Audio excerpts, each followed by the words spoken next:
Salut les amis, nous avons confisqué la chaîne YouTube de Jean-Yves. Il est pris en otage, on va le forcer à aller en Chine. Parce que beaucoup d'entre vous, beaucoup de ses abonnés, vous ne voulez pas venir avec nous en Chine. Donc on a pris en otage la chaîne YouTube pour pouvoir gérer les affaires de la Chine maintenant. Exactement. Voilà. Donc vous êtes obligés pour le soutenir de venir en Chine avec nous pour qu'on puisse le libérer. Voilà. Vous pensez vraiment qu'il peut prendre la chaîne en otage? Non, mais voilà. Bon, écoutez, ça se passe toujours bien. Aujourd'hui, on va parler d'un point très important. Regardez ces voitures, ce sont de nouvelles voitures que nous avons reçues. C'est encore une fois des voitures manuelles ou électriques. Et avec Augustin et Alain, nous avons eu un gros débat. Les gars me disaient, les gens, il faudra arrêter de prendre des voitures non électriques. Le futur, ce sont les voitures électriques. Exactement. Vraiment, on peut venir en Chine pour les voitures électriques. Ah, vraiment, Ce matin, les gars m'ont parlé de Chine jusqu'à j'en peux Ce plus. matin, on a pris un taxi. C'était électrique quand même. Mais vous allez expliquer ça. Donc, l'idée là, c'est de dire, mais c'est quoi cette histoire d'électrique? Apparemment, le Chine est en train de prendre le relais. Exactement. Le Chine est en train de prendre le lead sur les voitures électriques et tout. Donc, quelle est l'opportunité du siècle avec les voitures électriques en Chine aujourd'hui? Tu sais, Avant de parler, parce que je sais qu'il y a beaucoup de choses à dire. Mais je voulais simplement vous dire ton que... problème. Oui. Non, je voulais simplement vous dire que... Vous savez, la Chine aujourd'hui a pris le dessus déjà dans tous les pays qu'on appelle les pays en voie de développement sur tout ce qui est véhicule électrique. Donc réellement, beaucoup de gens pensent que ça ne viendra pas en Afrique. Mais moi, j'étais surpris aujourd'hui que ce matin, le Yango débarque et c'était un véhicule électrique tout tranquillement. Oui. Vous êtes à Bon, excuse-nous, le pauvre pays. Nous, les béninots togolais, je là. pense qu'on va acheter aussi des véhicules électriques pour nos pays aussi. Voilà. Parce que voilà. Mais du coup, quelle a été l'expérience avec le chauffeur de Yango qui roulait une voiture électrique aujourd'hui? C'était une très belle expérience. Déjà, vous voyez, jusqu'à dans la voiture, c'était des trucs en chinois et tout ça. Mais beaucoup, on demande aux gars, est-ce que tu arrives à charger? Parce que beaucoup de gens disent qu'ils n'arrivent pas à charger les véhicules électriques. Il arrive à charger son véhicule. Exactement. 400 km à la journée. Quand il charge, il roule 400 km. Donc, pas de carburant.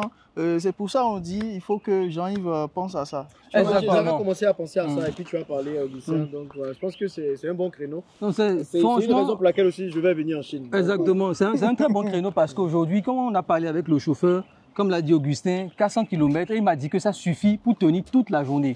En plus de cela, les problèmes de charge n'existent pas parce que l'entreprise, justement, qui a fait importer ces voitures depuis la Chine, ils ont mis des bornes de charge payantes en plus, d'accord, des bornes de charge payantes pour les chauffeurs, pour leurs chauffeurs, ce qui fait que ça devient très intéressant pour eux parce qu'ils consomment moins en essence.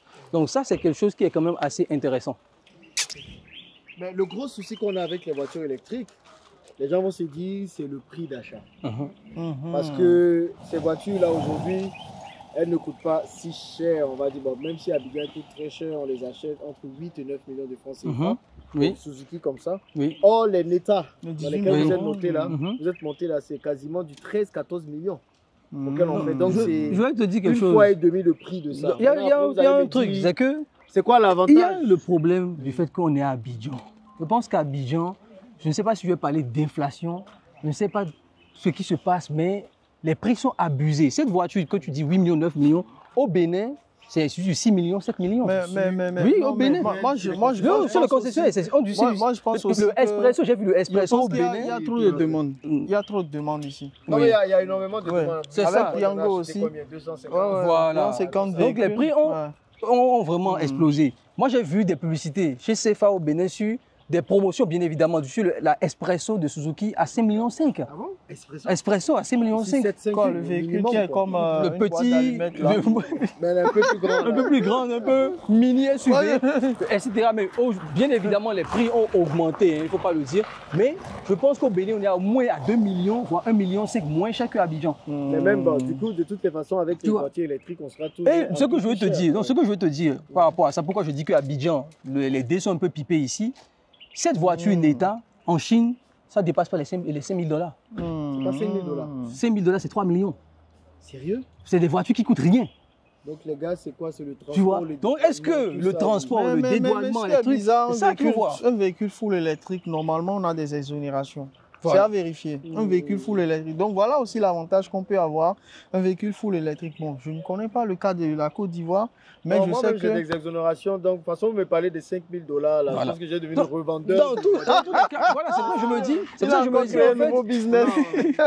Déjà, mais ça peut être quelque chose. C'est pour ça que moi, mais quand on était à la foire de Canton, peut-être qu'on va mettre, si je peux retrouver l'extrait, d'accord, qu'on va t'envoyer cet extrait-là, sur des voitures électriques qui étaient à 6 000, 7 000 $.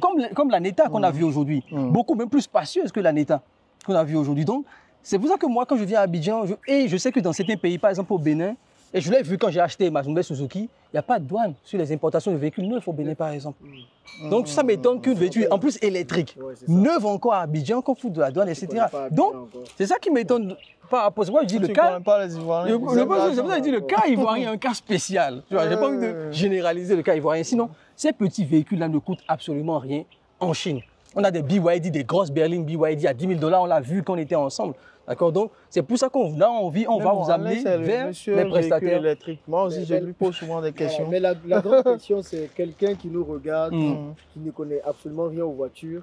Comment cette personne peut se lancer dans le business de véhicules électriques? Et puis qu'est-ce qu'on peut faire déjà? Est-ce qu'il faut aller en Chine, voir des modèles, les revendre? C'est quoi en fait que vous conseillez? Moi, je pense qu'il y a deux choses que nous allons faire en Chine. Nous allons faire deux choses en Chine. La première chose, c'est la foire de Canton. Parce qu'on a tous les constructeurs de petits véhicules électriques qui viennent. Et souvent, c'est des véhicules avec lesquels on fait les taxis. On a vu à 4 000 $. À 4 000 $ la dernière fois. La dernière fois, on voulait même aller, mais ils n'avaient pas la capacité de nous accueillir. On voulait aller chez GAC. GAC, c'est Guangzhou Automobile Company. Ils font beaucoup de véhicules de taxi électriques en Chine. On devait les visiter, mais ils ont demandé juste 5 personnes parce qu'ils n'avaient pas la capacité d'accueillir plus de 30 personnes dans l'usine, etc. Donc, ces véhicules-là, ils seront à la foire de Canton. Donc, c'est la première chose, on pourra discuter avec ces entreprises-là. Et c'est des entreprises aussi qui veulent se mettre en Afrique. Parce qu'ils voient l'opportunité. Il y a un an, quand on parlait de ça, on nous prenait pour des fous en disant jamais il n'y a pas d'électricité en Afrique, il y a beaucoup de courant. Mais il y a des véhicules de Moi, j'ai vu des Tesla qui circulent au Bénin. J'étais choqué. Donc, nous avons des choses qu'on peut faire. La deuxième chose, c'est la visite de partenaires, que ce soit des usines ou des concessionnaires qui ont des véhicules électriques. Et souvent, comme je le dis, en Chine, ce qui se passe, c'est qu'on a forcé les entreprises de taxi à passer full électrique. Donc parfois, ils ont même du surplus qui est là, qui sont en train de revendre. Il y a des parcs entiers de véhicules électriques qui sont là. Je ne dirais pas de la seconde main, c'est inutilisé en fait. Donc c'est des trucs au 0 km, mais qui sont là, que personne ne veut acheter parce qu'on est en surproduction de véhicules électriques en Chine. Donc il y a des stratégies où on peut importer ces véhicules-là. Et l'une des choses aussi que les gens peuvent se dire, c'est de se dire, oui, mais tout est en chinois. Et moi, j'étais choqué de voir que le véhicule du gars, tout était en chinois, mais il roulait. Il roule ça bien même. Il roule ça. Les caractères sont en chinois. Les caractères sont en chinois, mais le gars, parce que tu as les boutons quand même qui disent climatiseur, tu comprends. En fait, ils n'ont même pas eu le temps de traduire cela. C'était pas destiné au marché, forcément. Forcément, mais ils ont quand même fait venir. Donc, pour moi, c'est une preuve qu'il y a un marché, puisqu'il y a des Nyangos qui roulent déjà en véhicule électrique ici à Abidjan. Donc voilà, les amis, il n'y a pas de véhicule à 100 $ en Chine. C'est des véhicules, genre, je parle à Jean-Yves, en fait. Je m'attendais à l'occasion du siècle. Parce qu'il y a l'autre grosse. Pourquoi je ne suis pas encore passé aux voitures électriques? C'est la batterie. Ouais. Certes, je vais gagner au niveau de tu sais, Jean-Yves, comment je gère quand la batterie est en panne. Oui. Comment je gère. Ah, c'est un gros problème. Non, je vais répondre à ça. Je vais répondre à ça. Ah, là, vous me chauffez là. Non, attendez. Comment je gère quand la voiture tombe en panne? Parce que les mécaniciens. Oui, attends. Ouais. Donc tout ça mis dans un bocal. Voiture électrique, c'est bien. Allez, c'est nouveau. Mais tout ce qui est après le main est plus intéressant. Voilà. Vas-y. Non, il faut dire quelque chose, d'accord? Ça fait partie des questions qui reviennent tout le temps avec l'audience. La différence, et on a fait un conteneur de motos électriques au Pakistan, et c'est l'une des choses que les gens demandaient, mais les motos électriques, comment ça se passe? On a des motos électriques même aussi au Bénin, au Togo. Là, ce qui est bien, c'est qu'on a des véhicules qui ont des batteries, c'est comme des téléphones portables. Tu n'as pas de problème d'injecteur parce qu'il n'y en a pas. Donc, il y a beaucoup de pannes mécaniques, moteurs qu'on n'a pas sur les véhicules électriques. C'est des batteries. Donc, la seule chose que tu vas avoir, c'est bon, le rétroviseur qui est cassé, le truc là qui ne marche pas, les pare-brises, les trucs là, je sais pas, les essuie-glaces, etc. Maintenant, au niveau de la batterie, c'est ça aussi, la batterie, c'est même parfois 70% du prix du véhicule, hein, la batterie. Et l'une des choses, c'est que moi, ça m'a étonné, j'étais dans un taxi en Chine, Parce que beaucoup de gens se plaignent de ça, la batterie, etc. Et le taxi avait affiché plus de 350 000 km déjà parcourus. C'est énorme, 350 000 km parcourus, avec une batterie qui est chargeable, qui est très bien. Mais Donc, normalement, je crois, bon, après, il faut voir comment on arrive à faire jouer ça. Mais les constructeurs qui vendent des voitures électriques... Donc, garantie, voilà, il y a des garanties de... Voilà, ça, par exemple, c'est 8 ans. Sur la batterie, donc il y a des garanties sur les batteries. Donc, en fonction du nombre de véhicules achetés, on peut jouer, c'est ce que je dis souvent, on dit souvent à nos partenaires, ne jouez pas tout le temps sur le prix. Jouez sur les garanties, jouez sur les services après-vente. C'est sur ça que vous allez économiser, au lieu de tout le temps vouloir baisser le prix, Je pense aussi que c'est une opportunité. Par exemple, au lieu d'aller acheter directement plein de véhicules électriques ou des gens qui veulent se lancer dans le business, moi, j'aurais acheté, peut-être je vais me lancer déjà dans tout ce qui est accessoires pour les véhicules électriques d'abord. Il faut déjà qu'il y ait des véhicules électriques ici. Mais il y en a plein. On en a parlé ce matin. Bon.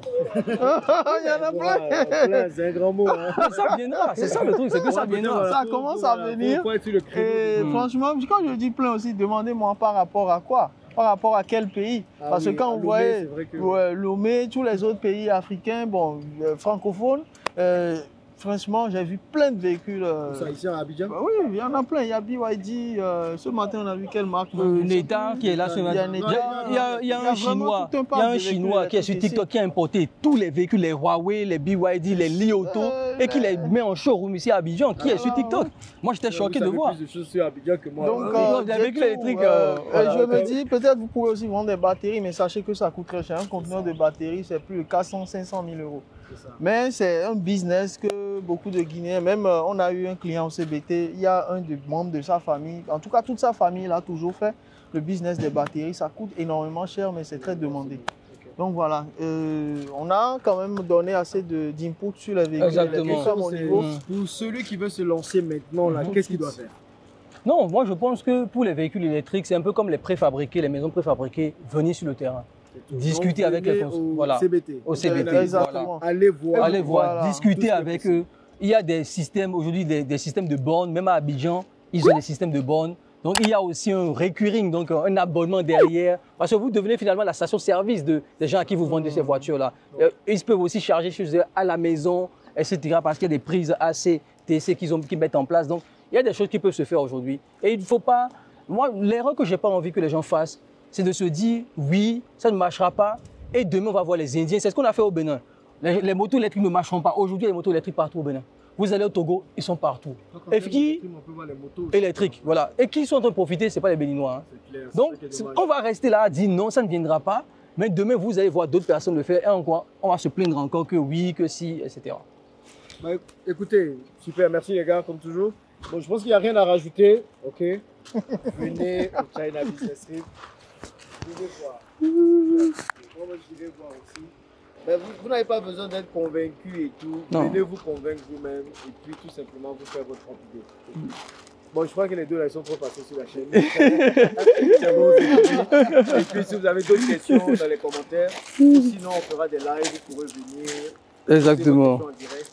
Si les personnes vont venir témoigner de ce qu'elles font avec la Chine, j'ai envie de dire avec le China. Bon allez, merci. Et puis on se dit à bientôt dans la prochaine vidéo. Bye bye.